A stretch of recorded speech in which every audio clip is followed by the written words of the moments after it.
Hey guys, welcome to The Sophisticated Scoundrel. Today we're going to be talking about how to keep your head in the game, keep your mental state up when things are tough at work, you're having trouble with your finding a job, finding work. How do you stay mentally in the game so you don't get too depressed? So we're going to talk about this. This is a question I had from a viewer, but before that, please subscribe, please like the video, and also download my free guide, 5 Steps to Finding Your Life Purpose. This is a question I get asked a lot by men that are lost. They're trying to figure out what they're focusing on in their life, their mission. So particularly a guide. It's free. There's a link down below, so grab that and enjoy. Okay, so let's get into this guy's message. I'm going to read it and we're going to talk about it.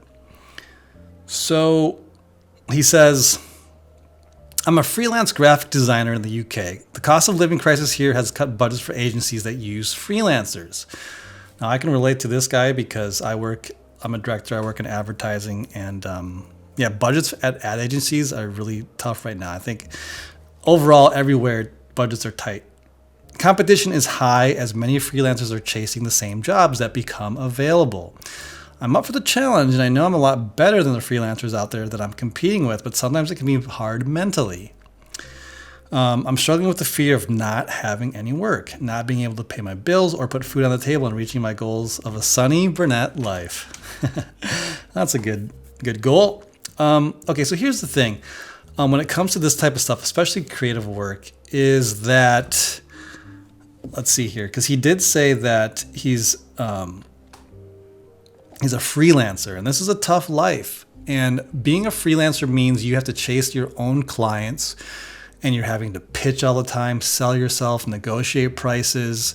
And so it's rewarding when you do well. It's scary when you don't get work. So I understand that feeling completely. Now, one of the things, since he was asking more for mental health type of things instead of like business stuff, which I'm glad, because I really don't do much business advice, but let me just say this to you, okay? So anybody out there who's a freelancer, I think one of the biggest things is that you have to realize that it's a numbers game, and it involves a lot of repetition of boring stuff, okay? We all want the sexy job, but at the end of the day, you have to do numbers. And so what that means is if you're looking for work, you don't just reach out to 10 people and say, all right, I'm good. Let's sit back and wait for the job to come. No, you're literally having to reach out to hundreds, maybe even 1,000 people, and doing this, 100 a day or 50 a day, something like that, where you're reaching out. And it's tough because we don't think we should do that much. We think that's going overboard, but it's really those that separate them, because it sounds like your skill level is good. I don't think you have to do anything about your skill, but now you just have to get to the point where you just, boom, you're just putting it out there. You have to get out there and get those numbers up, because it's literally a statistical thing. The more places you talk to, the higher the chances of getting businesses. So it's really, at the end of the day, very mathematical. But you have to get used to doing this. You have to get used to doing a lot of the boring work, because you're at a point now where you're probably a good graphic artist, graphic designer. So you don't have to worry about that so much, but you need to worry about getting your shit out there. And most of the creatives I know, they make their stuff, but then no one sees it. They don't share it. I'm going to just quickly peek at his Instagram. Okay, it's locked, so I can't even look at his Instagram. So maybe he has work on there, maybe he doesn't. I don't know. See, that's a problem. You need to have your Instagram open. You need to be sharing this stuff. You need to be on LinkedIn. Reaching out to as many people as possible. It's just a numbers game, man. And when you do this, if you create a graph, like a template of Monday, and you just go, okay, I've reached out to 20 different companies, 50 companies, boom. And every single day you check that off. So by the end of the week, you've reached out to several hundred places. It could be any sorts of businesses. And you just have to do, this is the repetition that I'm talking about.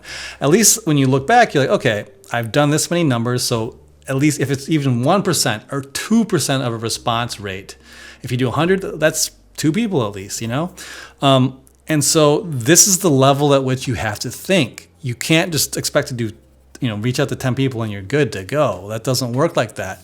You have to go even further than you think you need to go. And it's going to be boring. I mean, I'm going to be honest. It's boring. It's a pain in the ass. It's like nobody wants to send out these emails or contact people because a lot of times you never get a response. You never hear back from people. And so you have to get comfortable doing this over and over and over again. The other thing, too, to consider is to specialize in something. I don't know what kind of work that you do and if you're really good at one thing or not, but if you specialize in something and you become really good at that one thing, then you can kind of make a name for yourself. And that can separate you from some of the other designers who maybe are more specialists or more broad generalists. If you're the best, food coupon graphic designer in the world, then okay, you've really made a name for yourself and now people are reaching out to you. So you can specialize in something. But when you have this fear of not having work, especially for men, we feel disappointed in ourselves when we're not making progress. So that's why I'm saying if you can get yourself on a routine of reaching out to a certain number of companies every day, you're going to feel like at least you're having momentum and you want to stay moving. That'll give you a sense of accomplishment. Okay, at least I'm moving forward. And sometimes you have to do other types of work that may not be graphic design. Like maybe you have to get a job at a restaurant or something else. But this is a good thing because a man who's moving generally is a man who is doing something. You don't want to stay still. Men start to get very depressed when they can't do those things. So let's say you have to take on another different type of job. Look at it as a learning opportunity. If you have to work at a restaurant, think about it from a different perspective. What can I take from this job to use into my graphic design skills? When people look at menus or stuff, how do they think? Look at it as a way to learn something new about the human experience that you can then bring into your main career. And that I think helps in keeping an open mind. And so you don't feel so frustrated with yourself that, I'm not succeeding in my own career. But if you look at it as an opportunity to expand what you know, then I think, taking on a different type of job temporarily can be a really positive thing. And it'll make you feel encouraged. And you're like, you know what, this is just, I'm going to give myself 6 months to have a different type of job so I can at least make money and I'll be back. Give yourself time limits and give yourself that positive attitude of like, I need to learn something else right now. Right now, this is an opportunity for me to go do something else. Maybe I want to try, or maybe there's something else I need to learn. Because no one wants to have that pain of wondering how to pay the bills. It's tough.